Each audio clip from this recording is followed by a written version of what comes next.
अस्सलाम वालेकुम अज़ीज़ तलबा और तालबात, उम्मीद करती हूँ कि आप सब खैर व आफियत से होंगे।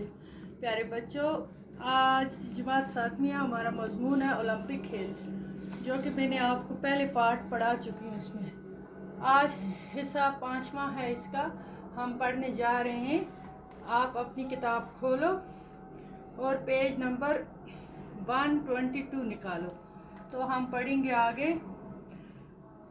1896 ईस्वी में जब ओलंपिक खेल दोबारा शुरू हुए, तो बच्चों इससे पहले मैं आपको ये समझाऊंगी, जो ये खेल बंद हुए ये हुए 1894 में। तो उसके 2 साल के बाद फिर 1896 में ये दोबारा शुरू होने लगे। तो सिर्फ 13 मुल्कों के खिलाड़ी जो थे शरीक हुए। अब ये खेल हर चौथे साल होने लगे और इनकी मकबूलियत बराबर बढ़ती चली गई। 1908 ईस्वी के खेलों तक ओलंपिक खेल दुनिया भर में मशहूर हो गए, यहाँ तक कि 1912 ईस्वी में जब स्वीडन के दारुल खिलाफा स्टॉकहोम में ओलंपिक खेल हुए, तो उनमें तमाम बरे आज़मों के लगभग 2500 खिलाड़ियों ने हिस्सा लिया।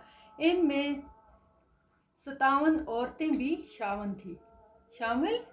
कितनी? 57, 97 शामिल थी। फिर तो जंग अजीम के ज़माने को छोड़कर हर 4 साल के बाद मुख्तलिफ मुल्कों में खेलों का ये बैनुल अक़वामी मुकाबला ओलंपियाई खेलों के नाम से होता रहा है।